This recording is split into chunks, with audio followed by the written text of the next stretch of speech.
This is a guide to what I believe to be the staple cards in Historic Brawl, meaning when you start building, these cards are the first to consider. Most decks will have a use for these, for they're just all around good. Removal, card advantage, ramp, win conditions, and more. Remember this list, the list of cards that I personally use in most Historic Brawl decks. This will be an ongoing series, so at the end of the video, if you liked or even gained anything from this video and want to see more, drop a sub. Thanks. Alright, so today I'm going to start off with colorless staples in Historic Brawl. Now, there's a lot of things that I probably wouldn't put in every color, but for this color, let's just start with something that might not be a staple for I mean, colorless staples are going to be used in everything, so I just wanted to do them first. And, well, let's look at these guys, these monuments here. These are pretty much an example of something I probably won't put in every kind of list here, but they are going to be in this list so that I can omit them in the following lists. We got the monuments. They make whatever creature spells of the color cost one less. Is that for all of them? Yeah. Creature spells of that color cost one less. And whenever you cast a spell of the type, you get an effect.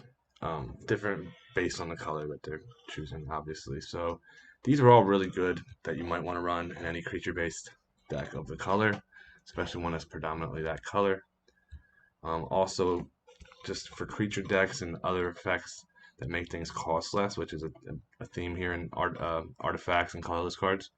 We got Metallic Mimic, we got Foundry Inspector, we got Herald's Horn. Metallic Mimic's great for any kind of creature type deck. Foundry Inspector, artifacts, obviously. Herald's Horn, any creature type deck, you can just make it fit in.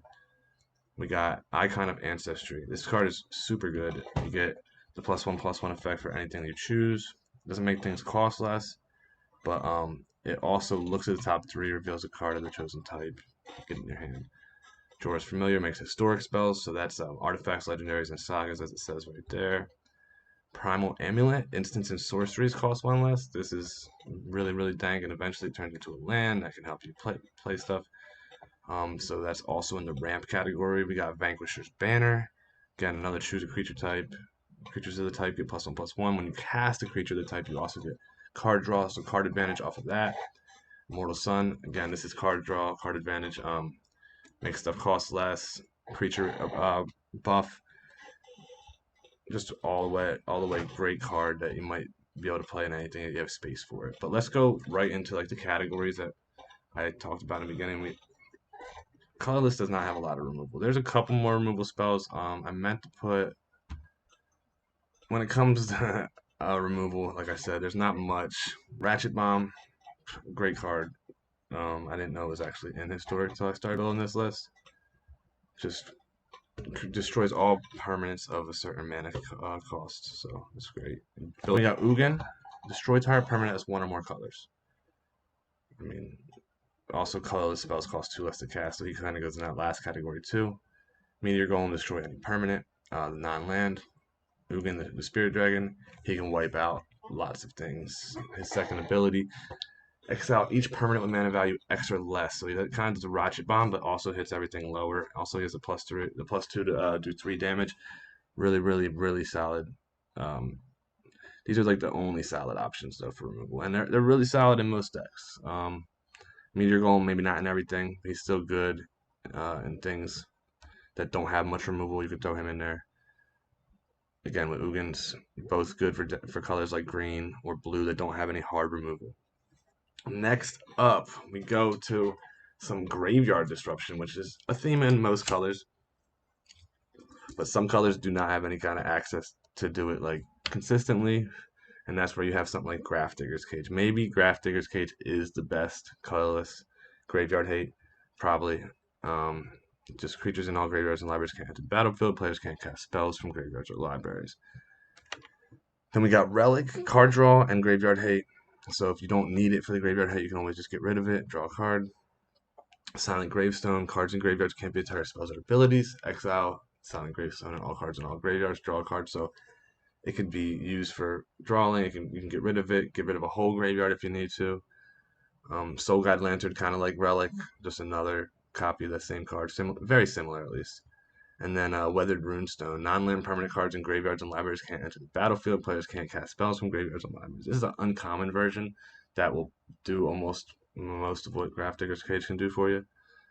Um, these again will be in most decks. You can probably have a use for these if they're not like disrupting your own strategy like Grafdigger's Cage could do. But even then, you can still run Relic. You can still run Soul Guide Lantern. Now we'll come back to these next two lists. Let's go over to the ramp stuff.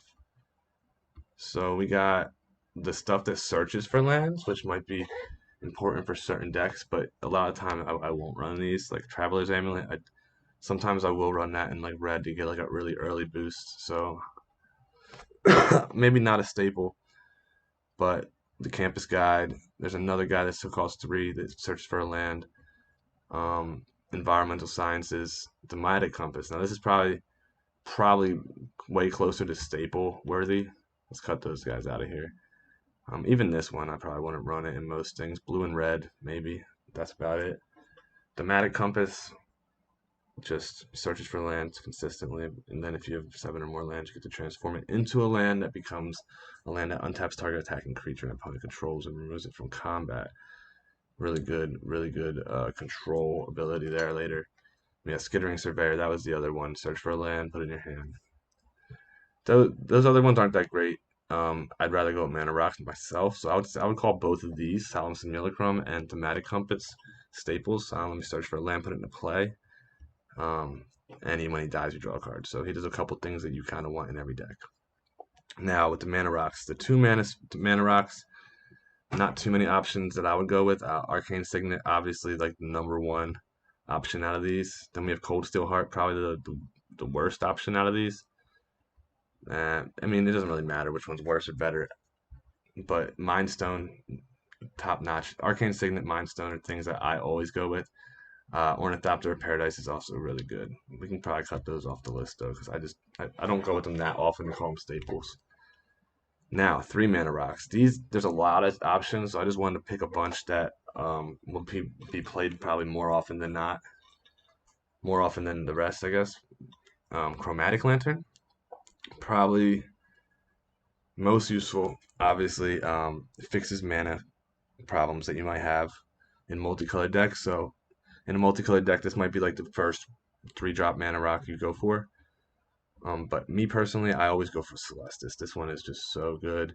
Has the ability to draw, has some life gain on there, and an outlet for your mana that you can't use later. So Celestis is probably my favorite 3-drop Mana Rock. But then we keep going. We got Dragon Horde. We have Heraldic Banner, Replicating Ring, Spinning Wheel. Depending on the kind of deck you're running, Strixhaven Stadium, another one that's really my favorite. It's a win condition built in. I mean, it's great. Depending on your strategy, though, you might be playing like a blue deck that you need to tap something down that you couldn't counter in time, or you never know what you need. If you need to ramp up real bad, you might want the Replicating Ring because it can duplicate, or if you're playing an aggro creature deck, monocolor, you might want the Heraldic Banner. So Dragon's Horde too. You might have a Dragon Commander. He's just really good.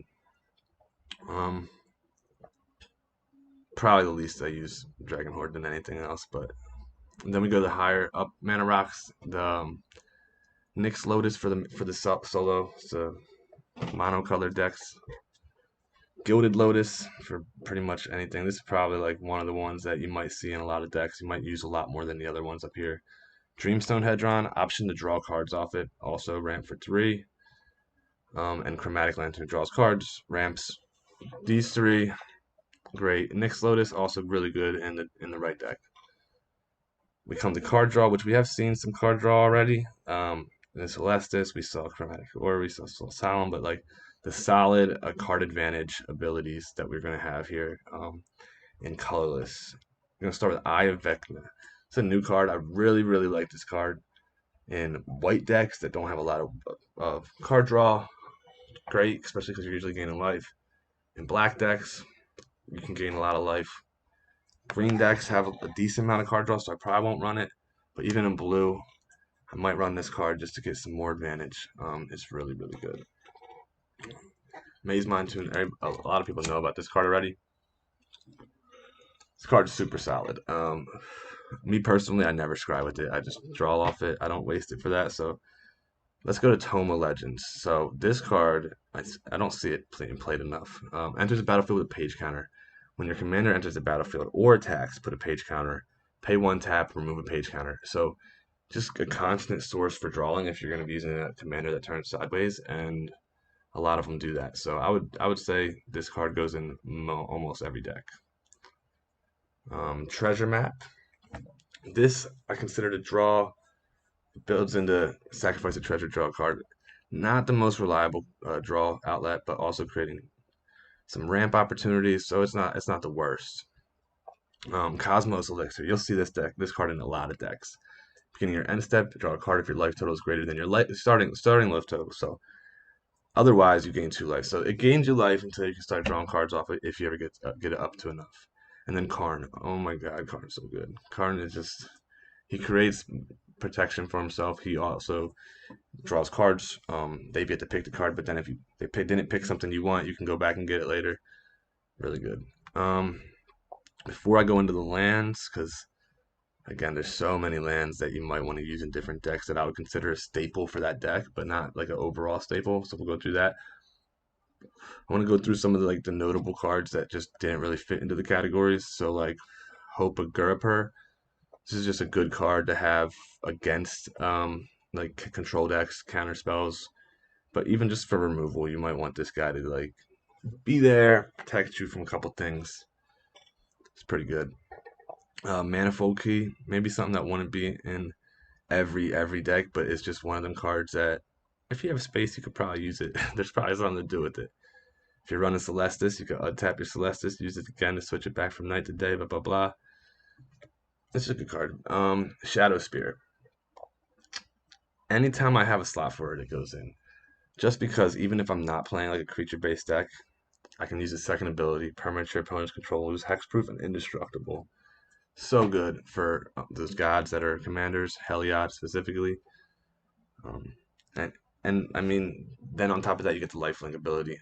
The lifelink ability, trample. I mean, those are just you need them sometimes. Blackblade Reforged. Again, even if you're not running like a creature-based heavy attacking deck, if you have a flying commander, you can put this in there. Have a little sneaky attack coming in for lots of damage. Damping Sphere card. If a land is tapped for more mana, 2 or more mana, it produces a colorless instead of any of the other type of an amount. And each spell a player casts costs 1 more to cast for each other spell that player has cast this turn. So this just punishes people, slows down their decks, and as long as you can play around it, it's a great card to have in your deck. Sword of Body and Mind. Another card that just super powerful. It can win the game for you. It's just worth having. Quick creature gets +2/+2, has protection from green and blue. I mean, that's a lot right there for 3 with a quip of 2. But then you get on top of that, your quick creature deals combat damage to a player. You create a 2/2 woof, and that player mills 10 cards. So it's just a very powerful card. We come up to the Golden Guardian. We talked about him a little bit. He can fight another creature you control, kill himself. When he does, he starts just pumping out tokens and being a mana rock. So he's super good for 4 mana. You won't be able to really get to use him probably till like turn 6, or at least till you have 6 mana, or the turn after you have 4, whatever. He's super good. Wandering Archaic. Now this is in here for that half of the card. Whenever an opponent casts an instant or sorcery spell, they may pay 2. If they don't, you get to copy that spell. You choose new targets for the copy. This is just advantage. This just gives you like free spells every now and then. It might not always hit. They're going to probably try to kill this thing right away. If they don't, you're going to have just pseudo card advantage from it and just more abilities going on the stack in your favor. Oh, they play kill spell, you got one too. They play burn spell, you got one too. And it might just slow them down from playing stuff, or it might just give you spells. So either way, it's pretty good. Chroma's Memorial. I mean, any deck that's just like super creature based, this is just perfect. Makes all your creatures turn into a Chroma. Flying, First Strike, Vigilance, Trample, Haste, and Protection from black and red. I mean, so much of that is very big and important. Haste, Trample, Flying, Protection. Powerful card. Definitely something to note. Then we got Stonecoil Serpent. In a format where most decks are multicolored, there's always that one multicolored creature they're going to play. in those decks that is their commander, and Stone Coil Serpent is at least protected from that. I mean, he's a good card that I feel like is a very big staple in most decks. Now, we're going to go to the lands, and just bear with me here because all these lands aren't going to be in every deck. Just like all these cards aren't. They're just staples, heavy staples I would use in most decks. But lands just to keep in mind while you're building. Ancient Ziggurat. If it's a creature-based deck, this card is great. Any mana, as long as it's spent for creatures. Command Tower, any color mana. Every deck, every single deck has Command Tower in it, unless it's a one-color deck, a mono-color deck. Crawling Barrens, probably the most important man land out right now. You can just make him really big without him even being vulnerable, and then turn him on whenever you need to. Evolving Wilds, not every deck will run it, but most decks. Fabled Passage, I'll probably run that in every deck besides monocolored. Another manland, Faceless Haven, really good. Field of Ruin, destroys lands. Just having that in your arsenal is really good. And then on top of that, Ghost Quarter. We got Field of the Dead. If you're playing at least 3 colors, this card is probably going to be just fine in your deck. You can just throw it in. If you're not even in 2 colors, you can make it work. But it's just super powerful. Free creatures. Interplanetary Beacon, if you're playing like a Planeswalker commander, or you're playing a deck with lots of Planeswalker, this card's super good again. Lots of good stuff here. Inventor's Fair for artifact decks. Karn's Bastion for things that have Planeswalkers or +1 counters that you can proliferate. Labyrinth of Scofos. We saw this earlier in the one artifact. Tap 4, tap it, remove target attacking and blocking creature from combat. For those decks that you just don't have enough removal sometimes and you want to just be able to shut something down. Reliquary Tower, no maximum hand size. Scavenger Grounds. Again, this is something I'd probably run in everything if I owned one, but I don't. Sacrifice it. Sacrifice a desert. Exile all cards from Labyrinth. It's really good. Shimmerdrift Veil. Any deck that's more than 1 color, I'll probably be running this just because it gives me the choice and fixes my colors at the time. Same thing for Temple of Dragon Queen. It's pretty much the same card, except that it could come untapped if you have a dragon. So, Tyra Sanctum, another card that's so good.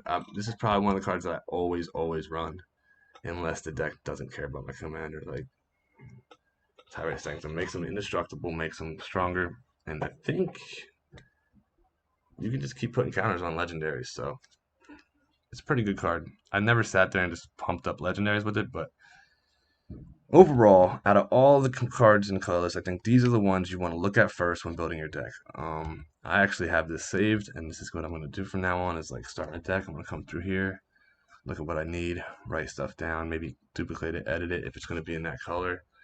And yeah, save me time because I build a lot of Historic Brawl decks, which after this video, I'm going to be filming while recording. Is it filming or either way? I'm going to be recording a video of me playing a deck and posting it. It'll be like an hour long, a bunch of matches. So if you guys want to see some of the decks that I build, you can check that out. Otherwise, thank you for watching. If you enjoyed this, or if you have any other suggestions for staples I might have missed, add them in the comments below. Hit the subscribe, and I'll catch you next time.